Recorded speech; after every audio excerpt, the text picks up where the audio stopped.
Salut Luc, comment ça va? Va bien, Stéphane? Ben Toi oui, aussi? écoute.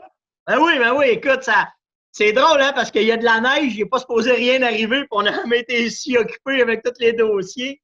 Incroyable. Hey, Incroyable. écoute, juste avant qu'on jase, je veux juste savoir comment ça va l'UPF? Va super bien. C'est au-delà de nos attentes. Écoute, on voudrait avancer plus vite, mais malheureusement, moi et François, on a tout nos jobs à temps plein. C'est pas toujours Ouais. évident. Mais l'équipe grossit à toutes les semaines. L'équipe grossit. Il y a des bénévoles qui s'impliquent. Là, présentement, on a une équipe qui travaille beaucoup sur les résolutions avec les MRC et les municipalités. Ça, c'est de quoi qu'on ne s'attendait pas du tout.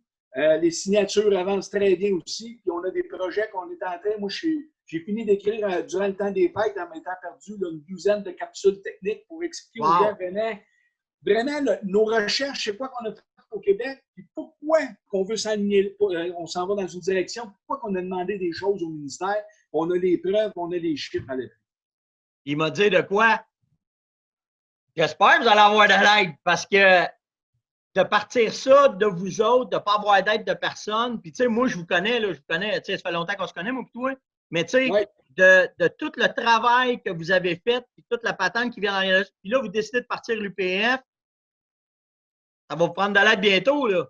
Oui, puis écoute, Stéphane, c'est un projet que moi et François, on chérit depuis au moins pas loin de 10 ans, là, mais on ne savait pas comment l'implanter. Puis, sais-tu quoi? Le temps nous l'a dit, on n'était juste pas prêts à ça.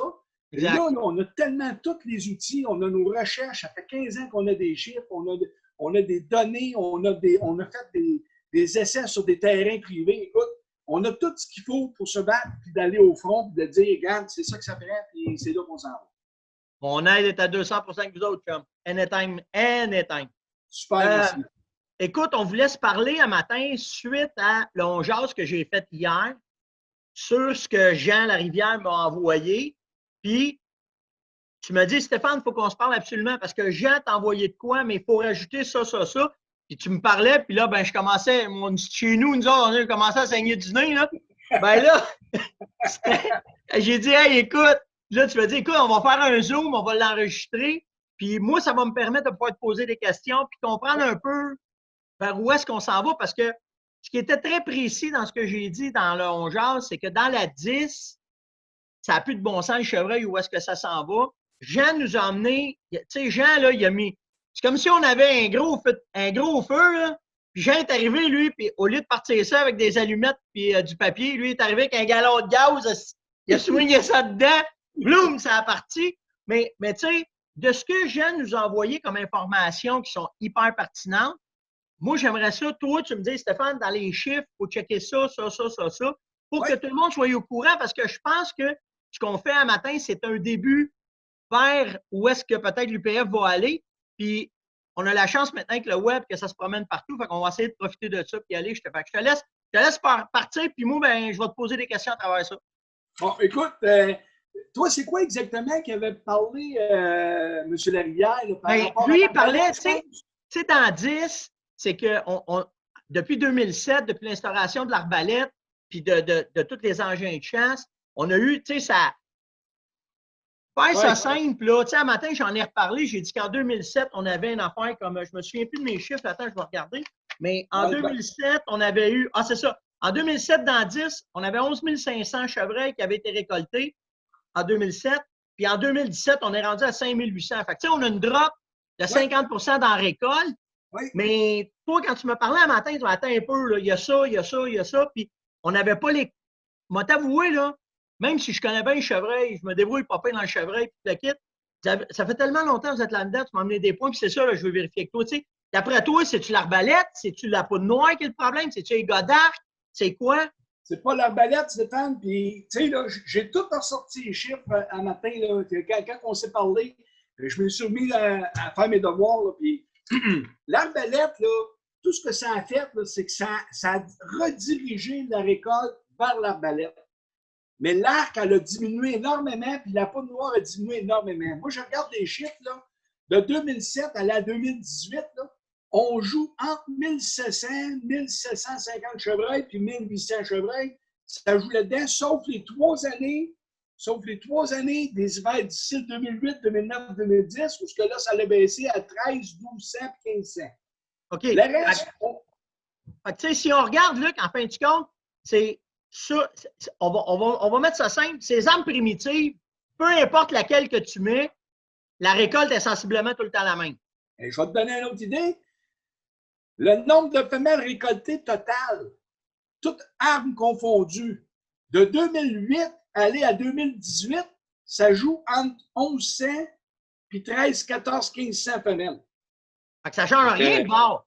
Ben, écoute, le problème n'est pas là. Le problème est au niveau de la récolte globale. Ce n'est pas l'arbalète le problème. L'arbalète, là, on a juste redirigé nos récoltes de d'autres. On a pris, comme la poudre noire, on a baissé beaucoup. L'arc, on a baissé beaucoup. On l'a ramené dans l'arbalète. Ben, en fin de compte, si on regarde ça, peut-être que ça serait plus les gars de magasin qui pourraient nous le dire. Mais les gars doivent avoir vendu moins d'arc, moins de poudre noire, puis ils ont vendu plus d'arbalètes, puis les gars tournaient à la chasse dans les mêmes dates, ça n'a rien changé. Les gars ont aimé beaucoup l'arbalète. C'est un arme qui est quand même efficace, mais on s'entend qu'elle est quand même moins efficace qu'un poudre noir. Écoute, si ça reste un arme que tu as 40-45 verges, c'est pas mal la limite. Un poudre noir, tu peux aller jusqu'à 100-125 verges facilement. Là où c'est de la problématique, puis c'est là que je vais en arriver avec les chips, Stéphane, c'est que toutes les bonnes années où on n'a pas eu d'hiver, on s'entend, de 90 à 2007, là, on n'a pas eu des gros hivers. Là. Non. C'est pour ça que dans 10, le cheptel a monté, puis je regarde des chiffres, là, de 2002 à 2007, là, puis je n'ai pas regardé les chiffres avant, là, mais c'était des super récoltes de 12, 13, 14 000 chevreuils dans 10. Puis c'est pas ça, Luc. En plus, on avait la qualité de chasse. Pourquoi? Okay. Pourquoi? Je vais te le dire. Juste avant, juste pas brûler ton punch, mais nous autres, là, je vais te parler de chez nous directement sur la terre, où est-ce qu'on a 1000 out, puis on a un autre 3000 out qu'on peut avoir accès. C'est grand, là. Mais on était 10 chums qui chassaient ensemble. On appliquait, sans le savoir dans ce temps-là, peut-être que je le savais, mais c'était pas ça, là, mais qu'on appliquait la loi du mâle, parce que la loi chez nous, c'était fallait tout le temps que tu tues plus gros d'année en année. Fait que le premier qui arrivait dans la gang qui tuait un spike, c'était correct, comme nos jeunes. Il pouvait en récolter un, mais l'année d'après, il fallait qu'il tombe un 2 ans et demi, 3 ans et demi, 4 ans et demi. Tu sais, des gars comme moi qui étaient attelés, mettons, dans du boc, que là, ça switchait vers le pointage Boone & Crockett. Ben, si j'avais tué 150, mon plus gros ici, ben, il fallait que je batte 150. Fait que ça donnait la chance aux chevreuils tout le temps d'augmenter. On avait une qualité de chasse de fou. On te faisait des parties. Écoute, ma femme lâchait à la maison parce que tous mes chums s'en venaient à la maison. Ce week-end-là, elle s'en allait. Puis, on chassait le chevreuil parce que c'était cool. Puis après, ben, il est arrivé les hivers de merde qu'on a eu. Puis c'est ça. Mais quoi tu voulais me dire, là? Tu sais, moi, je t'ai volé le fil, là, mais... Stéphane, ce que tu vivais, là, c'était trippant. Puis on peut le revivre, ça, éventuellement. Il faut savoir comment faire. Écoute bien ça, là. Dans les années 2002 à 2007, là, quand vous aviez une qualité de chasse, là, je regardais ça, là, vous récoltiez en moyenne là, à peu près, même pas 2 bocs par femelle. C'était pratiquement égal. Vous récoltiez là, des 1,47 bocs par femelle, 1,2, 2, 1,86, 2,13. Vous récoltiez presque autant de femelles que de mâles. Quand est arrivé 2008, 2009, 2010, 3 hivers solides, c'est quoi qui est arrivé? Les gars n'ont pas voulu se priver. Là. Ils ont voulu continuer de chasser, même si l'hiver était dur. Même si notre cheptel est en santé, là, quand tu arrives un hiver difficile, c'est clair qu'il va baisser. Faut faire un certain sacrifice pour ne pas planter comme on vient de planter. Là, ce qui est arrivé, là, je vais te le montrer ce qui est arrivé. Là. À partir de 2008, écoute bien ça. Là, on jouait taureau à peu près à 1,5 à 2 mâles par femelle qu'on récoltait. À partir de 2008, on a récolté 3 mâles par femelle, 2,52, 3,41, 3,63, 4,09, 4,11, 4,84, 3,83, 4,09, 5,14. 5 bottes pour une femelle. C'est quoi qui s'est passé, les récoltes? Passé de 7 000, 9 000, 8 000, 6 000, 5 000, 4 000, puis ça baisse, puis ça baisse, puis ça baisse. Fait que la raison pour laquelle, c'est pas l'arbalète, c'est l'ensemble de notre école.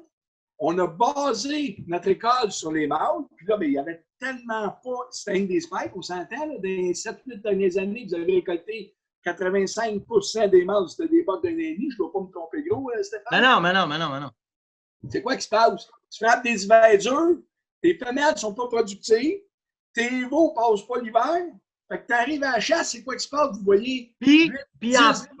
puis en plus, tu rajoutes de la neige. Puis en Ouais. plus, tu rajoutes. Moi, c'est ma hantise là, chez nous. Là. Tu vas peut-être me dire, calme-toi, monette. Là. Mais tu sais, moi, ma hantise présentement, c'est la prédation du coyote qui est exercée sur le recrutement.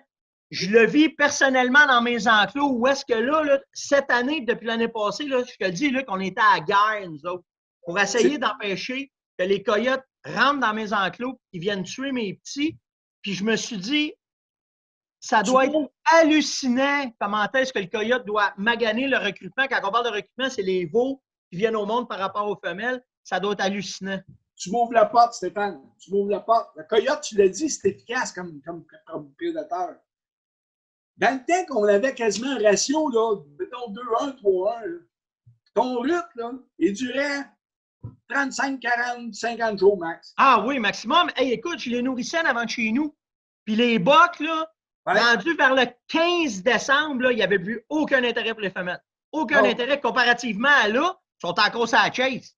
C'est quoi qui se passe? Si ton rut, il a duré 40 jours, 45 jours, tes veaux naissent sur 40, 45 jours. Ton coyote, là, il y a une fenêtre beaucoup plus courte pour les récolter les veaux qui sont vulnérables par rapport à un rut. Oui, ton ratio, là, quand il dure 115 jours, tu as le même nombre, mais même un peu moins de veaux parce qu'ils sont moins productifs. Puis en plus, tu as 115 jours pour les récolter.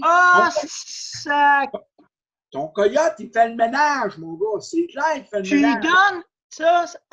C'est malade ce que tu dis là.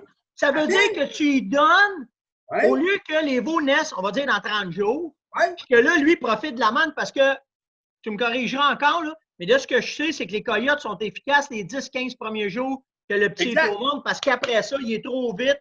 Exact. Il est capable. Exact. Les études l'ont démontré. Sauf que là, vu que le rut est plus long, qu'on augmente les naissances, exemple de mai, juin, moi, écoute, j'ai vu, on a un chevreuil chez nous qu'on avait nommé Septembre parce qu'il était venu au monde en septembre, t'imagines? Fait que ça veut dire que tu donnes de la nourriture facile dans cette période de 10-12 jours-là, quand le petit est là, de se faire knocker par les coyotes un en arrière de l'autre. Et là, s'il y a plus de bouffe, Stéphane, là, tu comprends, tu as fait l'élevage de chevreuil. Toutes les espèces animales, quand tu as beaucoup de nourriture d'accessible, c'est quoi qui se passe? Mais il y a une production, plus de veaux coyotes.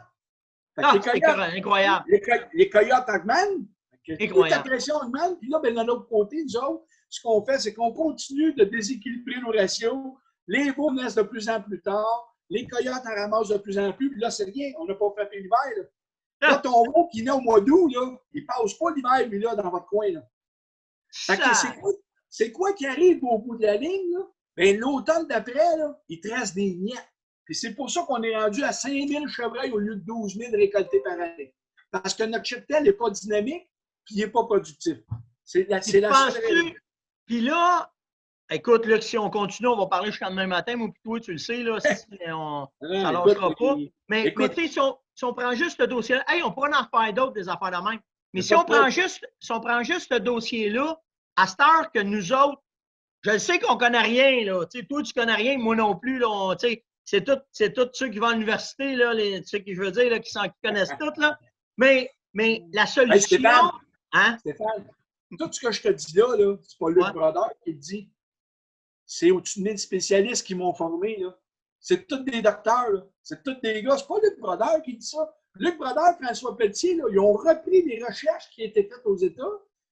On a travaillé avec les docteurs, Dr. Brentwood, Dr. Craig Harper, Dr. Colby Miller, Keith Adams, Brian Murphy, Matt Ross. C'est tous des gars qu'on travaille, qu'on communique avec eux autres régulièrement pour faire nos suivis et être certain qu'on n'est pas dans le champ.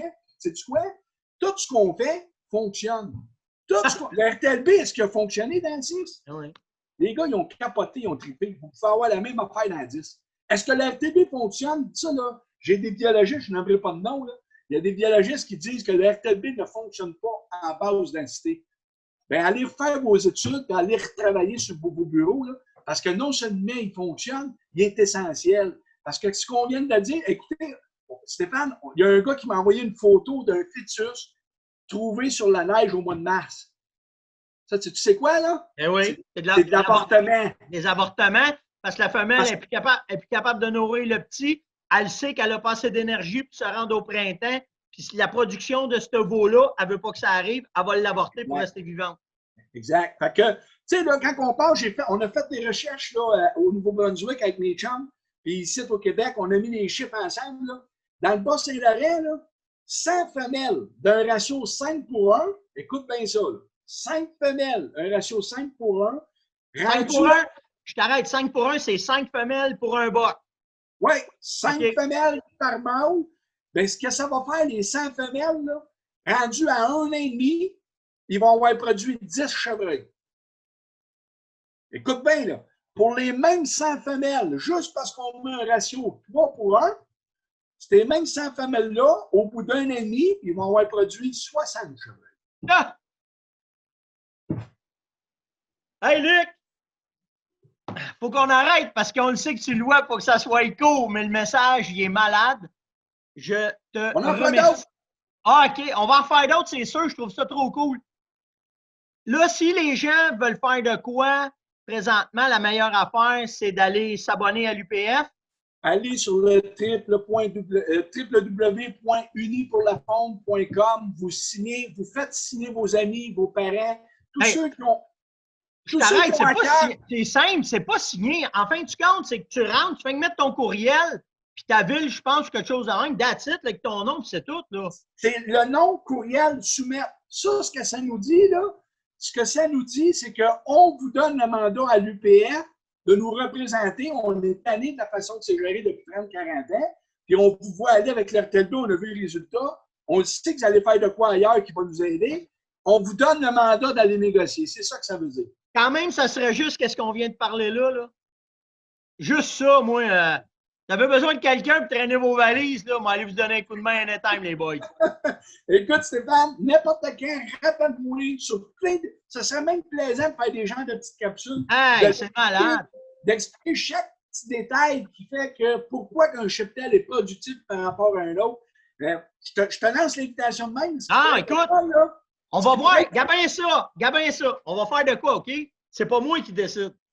On va dire aux gens, aux chasseurs qui nous écoutent sur votre page, sur ta page à toi, sur ma page à moi, si ce qu'on vient de parler là, ça les intéresse, ça les intéresse, là, que c'est eux autres qui vont nous le dire si ça vaut à peine qu'on prenne un dimanche après-midi, qu'on s'assied au bout de la table, au bout du Zoom, qu'on parle tous les deux.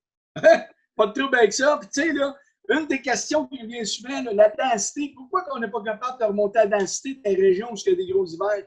Ça, je pourrais vous en parler pendant un bon petit bout. Puis bon, ben, écoute, s'ils ne veulent pas l'entendre, le monde qui nous écoute, moi, c'est sûr, je te rappelle sur le téléphone, je veux jaser avec toi. C'est sûr. Et la bienvenue, Stéphane, n'importe quand. Merci beaucoup, Luc. Ça fait plaisir. Au plaisir, lâchez pas, les boys. C'est ça, bye. Bye bye.